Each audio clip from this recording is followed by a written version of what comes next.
Bonjour à tous. Eh bien, nous pouvons encore prendre un instant ce matin pour méditer deux petits passages du livre du ciel de Luisa Picaretta. Au nom du Père qui m'a créé, du Fils qui m'a sauvé et du Saint-Esprit qui me sanctifie. Amen. Jésus, à nouveau, je me plonge dans ta divine volonté et je te demande de me remplir intégralement de toi parce que je m'unis à toi, je m'identifie à toi et viens Jésus, remplis mon âme de ta présence, de ta lumière, de ton Esprit Saint. Viens tout au long de ma vie, tout au long de cette journée et viens dans ce moment. Viens méditer ces passages à travers mon intelligence. Viens dans mon cœur l'ouvrir pour que je puisse vraiment recevoir et que ces passages portent du fruit pour ta gloire. Jésus, merci infiniment pour tout ce que tu nous donnes, pour ce don de la vie dans ta divine volonté. Vraiment que cette soif, de ne vivre que par toi, pour toi et en toi, puisse grandir de jour en jour. Merci Jésus. Et maintenant, viens méditer ce passage à travers moi. Et vraiment, laisse-moi dans la grâce de rester vraiment dans ta vérité en m'envoyant ton Esprit Saint. Alors, ces passages sont ceux du 18 et du 25 mai 1915. Comme vous le voyez, en 1915, nous sommes en pleine Première Guerre mondiale. Tous les pays sont ébranlés par les calamités, les guerres, la violence, etc. Et Jésus souffre vraiment de voir ses enfants chéris qui ne reviennent pas à lui. Et ces enfants qui continuent à s'obstiner dans leur méchanceté, dans leur vice et qui se perdent. Alors Louisa dit ceci. Souvent, se transformant complètement en moi, Jésus pleure à travers mes yeux. Et toutes les tragédies qu'il m'a montrées par le passé, les corps mutilés, les flots de sang versés, les villes détruites, les églises profanées, tout défile dans mon esprit. Voyez que Jésus a besoin d'âmes pour le consoler, d'âmes réparatrices, des tabernacles, vraiment des âmes qui deviendront des refuges pour Jésus, pour qu'il puisse déverser une partie de ses souffrances et de sa grande amertume.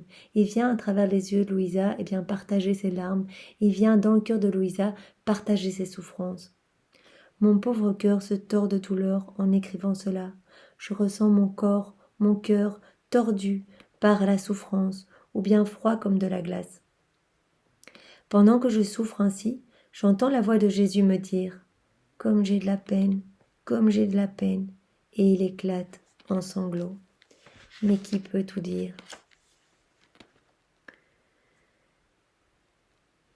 Alors que je me trouvais dans un tel état de souffrance, mon doux Jésus, pour calmer un peu mes pleurs, me dit « Ma fille, courage, c'est vrai que la tragédie sera grande. » Donc vous voyez, Jésus s'adresse à Louisa ici, au milieu de la Première Guerre mondiale, dans ces immenses souffrances que tout le monde vit. Mais il s'adresse à chacun de nous parce que les paroles de Jésus sont éternelles et vraiment sont intemporelles. Donc il vient maintenant s'adresser à chacun de nous et il nous dit, n'ayez pas peur.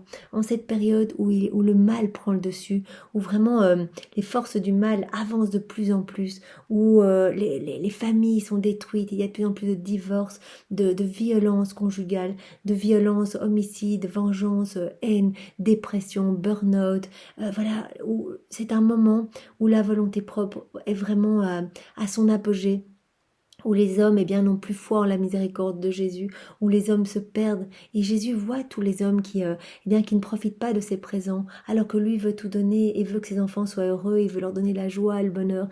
Il voit les hommes se perdre et plonger dans les ténèbres, parce qu'à chaque fois que nous refusons d'être dans la divine volonté, que nous refusons la présence de Dieu dans nos vies, nous nous enfonçons un peu plus dans les ténèbres et nous donnons plus de prix, plus de poids, plus d'importance aux forces obscur, aux forces du mal. Alors Jésus en souffre terriblement et il dit, ma fille, dans ces périodes de grande tribulation, donc à l'époque, la Première Guerre mondiale, mais nous, dans ces périodes de méchanceté humaine et vraiment de tribulation, moi je pense que nous sommes vraiment en période de tribulation, Jésus dit, j'aurai égard, donc je vais veiller aux âmes qui vivent dans ma divine volonté et également à leur habitation, aux endroits où elles habitent. Et il donne un exemple. Tout comme les rois de la terre ont leur cour et leur quartier, où ils sont en sécurité, leur force y étant si grande que leur ennemi n'ose pas même s'en approcher, même s'ils détruisent d'autres places, de la même manière, moi, le roi du ciel, j'ai mes cours et mes quartiers sur la terre. Donc c'est magnifique. En fait, Jésus nous dit par cet exemple que toutes les âmes qui vivent dans sa divine volonté, eh bien, en fait, il vient s'y reposer. Nos âmes deviennent les quartiers de Jésus. Ce sont les âmes qui vivent dans ma volonté et en qui je vis. Voilà, ce sont les cours et les quartiers de Jésus. Et à la même manière que les cours et les quartiers d'un roi terrestre, eh bien, elles ne peuvent pas être attaquées, les ennemis ont peur d'attaquer ces endroits. Eh bien, de la même manière, les forces du mal auront peur de venir s'attaquer aux âmes qui abritent Jésus. Voilà, les âmes qui servent de refuge, de consolation, de tabernacle à Jésus. Eh bien, les forces du mal n'auront aucune emprise sur ces âmes. Nous l'avions déjà vu dans un autre passage où Jésus disait que les démons eh bien, étaient fous furieux quand ils voyaient des âmes qui s'immergeaient dans la divine volonté parce qu'ils voyaient eh bien, se recréer dans ces âmes le paradis que eux-mêmes avaient perdu. Et donc ça les rendait fous. Ils ne pouvaient plus en plus venir oppresser ces âmes par des mauvaises pensées, par des sentiments de dépression, etc. Ils pouvaient uniquement essayer de leur faire perdre cette paix et d'essayer de les faire décrocher de la divine volonté en s'attaquant via d'autres personnes de leur alentour. Mais bon voilà, Jésus disait, c'est comme s'il lançait des petits pétards un peu au loin, ils s'essayent, mais moi je suis vraiment votre sentinelle et je vous garde et vous êtes en sécurité avec moi. Et donc vraiment, restez, vous avez une seule mission, restez focus sur moi et moi je m'occuperai de votre âme. Les cours célestes pullulent autour d'elle. Donc vraiment autour de ces âmes qui vivent dans la divine volonté, eh bien le Seigneur met des armées d'anges, des cours célestes qui pullulent autour de nos âmes pour vraiment les protéger des forces du mal. Et la force de ma volonté les garde en sécurité, ralentissant les tirs ennemis et faisant reculer les ennemis les plus féroces. Même les ennemis les plus féroces, même ceux qui, toutes les mauvaises choses, les mauvaises tentations, eh bien, n'atteignent pas les âmes qui vivent dans la divine volonté. Donc Jésus se porte garant et dit voilà, vous êtes mes quartiers sur la terre et donc j'ai besoin de vous et donc moi je viendrai mettre tous les anges vraiment en protection autour de votre âme et moi-même ma volonté sera votre sentinelle vraiment la plus puissante puisque vous-même vous jouerez le rôle de sentinelle pour moi, vous jouerez le rôle de bouclier pour moi. Eh bien je me dois de vous protéger parce que vraiment vous les âmes qui vivez dans ma divine volonté, vous êtes tellement importantes à mes yeux, vous recréez vraiment la joie du ciel et la joie sur la terre. C'est grâce à vous que je peux redistribuer tous mes bienfaits, que vous pouvez, à travers votre humanité, redistribuer tous les fruits de ma rédemption. Alors vous imaginez bien que vous êtes protégés, que vos habitations sont vraiment protégées. Ma fille, pourquoi les bienheureux du ciel restent-ils en sécurité et pleinement heureux, même quand ils voient des mauvaises choses sur la terre? Précisément parce qu'ils vivent complètement immergés dans ma volonté. Sache que je place les âmes qui vivent complètement dans ma volonté, dans la même condition que les bienheureux dans le ciel. Donc vis dans ma volonté et ne crains rien. On doit s'abandonner. C'est vraiment à cela que nous sommes appelés. Et dans chaque passage du livre du ciel, il y a ce message fort. Abandonnez-vous, c'est moi qui vais faire tout le travail. Vous avez peur de choses, vous avez peur du futur, on annonce des famines, on annonce des mauvaises choses. Je suis votre refuge. Vous êtes mon refuge, je suis votre refuge. Je viendrai garder vos âmes.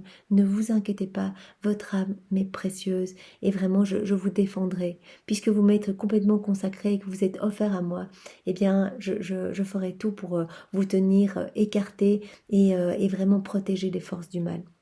Vous aurez la même condition que les bienheureux dans le ciel. De plus, dans ces temps de carnage sur la terre, non seulement je veux que tu vives dans ma volonté, mais je veux que tu vives au milieu de tes frères, placés entre moi et eux. Donc il nous appelle non seulement à nous immerger en lui, mais également à nous mettre à être comme un tamis entre lui et les hommes. C'est-à-dire que toutes les mauvaises actions, les mauvaises paroles, les mauvais pas, tout ce qui n'est pas soudé à la divine volonté, tout ce qui s'écarte, tout ce qui est dissocié de la divine volonté, tout ce qui offense le Seigneur, nous sommes invités à le refaire. Nous allons prendre toutes ces mauvaises choses, nous allons les refaire en nous, dans la divine volonté de Jésus, puisque Jésus est dans notre âme. Donc nous allons tout plonger dans sa divinité, dans son humanité, dans sa splendeur, dans sa lumière, dans son sang, dans ses bienfaits, et nous allons lui réoffrir honneur, adoration, louange, donc avec ses propres louanges, ses propres adorations, ses propres bénédictions, son propre amour. Et nous allons le faire bien sûr au nom de tous. Donc il nous invite à nous placer vraiment entre les hommes et lui. Tu me garderas bien serré en toi à l'abri des offenses que les créatures m'envoient. Et comme je te fais le cadeau de mon humanité et de tout ce que j'ai souffert pendant que tu me garderas à l'abri, eh bien tu donneras à tes frères pour leur salut mon sang, mes plaies, mes épines et tous mes mérites. Donc vraiment, le Seigneur nous appelle à nous immerger dans sa divine volonté, à l'accueillir dans notre cœur, à lui offrir ce refuge, vraiment ce lieu où il va pouvoir se reposer et recevoir consolation et réparation. Et il nous invite à nous placer donc entre tous les hommes et lui pour lui faire réparation. Parce qu'il nous dit, voilà, quand je m'installe dans votre cœur, je vous donne tout. Vous pouvez vous servir, vous pouvez vraiment reprendre tous mes bienfaits, vous pouvez reprendre mon sang, vous pouvez reprendre mes épines, toutes mes souffrances, les mérites de mes plaies, etc. Et vous pouvez en baigner avec mon sang, par exemple, avec les mérites de tout ce que j'ai fait sur la terre, les mérites de ma passion dans ma divinité, dans mon humanité, etc.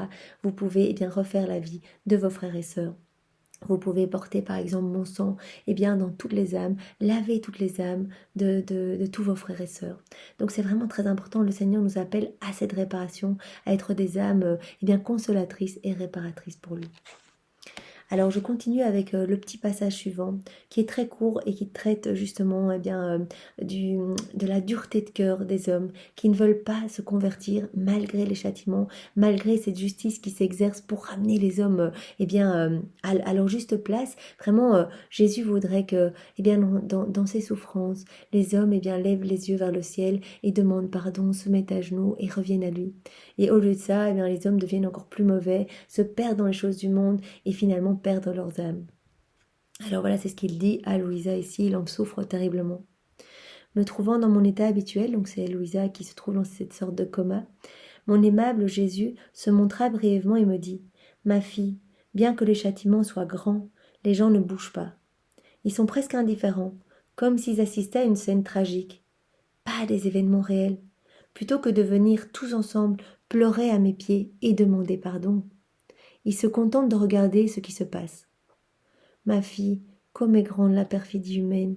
Les gens obéissent au gouvernement, ça oui, par crainte, mais à moi qui procède par amour, qui veut tout leur donner, qui veut sauver leur âme, parce qu'en fait, il y a vraiment que ça qui importe pour le Seigneur, c'est ce qui est le plus important, c'est vraiment que nos âmes soient sauvées. Donc il va essayer par tous les moyens de sauver nos âmes.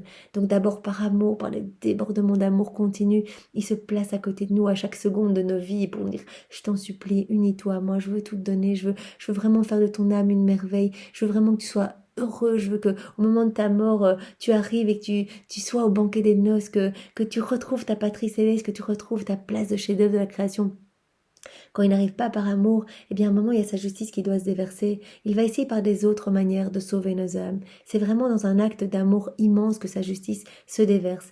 Et au lieu de répondre à ces choses, à ces obstacles, à ces épreuves que les hommes sont appelés à vivre, de répondre par vraiment une plus grande humilité, de revenir demander pardon, de se jeter aux pieds de Jésus en disant mais pardon, nous nous rendons bien compte que nous ne sommes rien du tout, que nous sommes néants et que notre vie ne tient que par ton souffle divin. Au lieu de revenir et de se repentir, les hommes regardent les choses qui se passent autour d'eux comme des faits divers et ne changent absolument pas de comportement. Pire, en fait, ils offensent le Seigneur, parfois ils blasphèment, ils revendiquent de l'aide, mais voilà, voyez un peu les comportements que nous pouvons tous adopter dans la souffrance, plutôt que voir la souffrance comme un cadeau de prédilection pour nous élever, pour nous sanctifier, pour sauver notre âme, un cadeau vraiment pour ressembler à notre Seigneur, parce que son amour est croix, son amour est souffrance, et il nous invite parfois à partager pour nous élever en sainteté, plutôt que d'accepter cela avec résignation et de unir nos souffrances à celles de Jésus pour revenir, pour nous sauver, pour vraiment le salut de notre âme, parfois nous blasphémons, nous crions, nous ne sommes pas heureux, nous implorons le ciel de nous retirer ces choses qui se présentent à nous. Et donc très souvent, l'homme tourne le dos à Jésus, alors que lui ne procède que par amour. Ah, pour moi seul, il n'y a ni obéissance, ni sacrifice. S'ils font quelque chose, c'est plus par intérêt personnel qu'autrement. Mon amour n'est pas apprécié par les créatures, comme si je ne méritais rien d'elles. Jésus éclata en sanglots. Quel cruel tourment que de voir Jésus pleurer. Et Jésus poursuit en disant, moi, je restaurerai l'homme qui se repent. Il viendra sauver l'homme qui se repent. Vous vous rappelez dans la Bible ces histoires de villes qui devaient être détruites et puis il y a eu un acte de repentir où toute la ville s'est mise à jeûner, à enfiler des toiles, des petites toiles de jute et vraiment à être dans une attitude d'humilité face à Dieu. Et donc toute la ville a été sauvée. Vraiment, le Seigneur ne demande qu'une chose, purifier notre âme, nous aimer, vraiment être dans cette réciprocité d'amour avec nous et vraiment sauver notre âme. C'est ça qui est le plus important pour lui. Glorifier son Père et sauver nos âmes.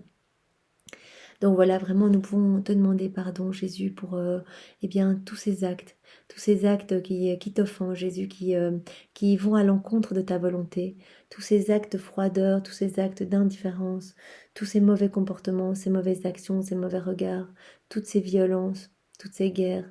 Eh bien, pardon Seigneur, pardon pour notre incompréhension. Je viens prendre ta lumière, ta sagesse, et je viens la placer maintenant dans tous les esprits, pour que les hommes, eh bien, par ta lumière, puissent comprendre qui tu es et qui ils sont, que les hommes puissent voir ta grandeur, Seigneur, s'agenouiller devant toi et revenir vraiment à leur juste place, place de fils et de filles de Dieu. Jésus, que tous les hommes de tous les temps puissent accepter maintenant eh bien, les cadeaux que tu veux leur donner et se laisser eh bien, modeler à la manière d'une argile entre tes mains, Jésus. Que toi, notre divin potier, notre Créateur, tu puisses travailler chacune des âmes sans les obstacles que nous te mettons, Jésus. Pardonne-nous et vraiment donne-nous la grâce de ne vivre que par toi, que pour toi et qu'en toi. Donne-nous cette grâce, comme tu l'as dit dans le passage précédent, eh bien d'être tes boucliers à toi, Jésus, de pouvoir t'apporter eh bien toute la gloire que les hommes te doivent, de pouvoir réparer au nom de tous, de pouvoir être près de toi et de pouvoir t'offrir nos âmes pour que tu puisses venir eh bien t'y réfugier, t'y reposer, Jésus. Merci pour tout ce que tu fais et vraiment donne-nous cette grâce d'un plus grand abandon pour toi et de vivre dans ta divine volonté. Au nom du Père et du Fils et du Saint-Esprit. Amen. Eh bien, soyez tous bénis et passez une belle journée. Au revoir.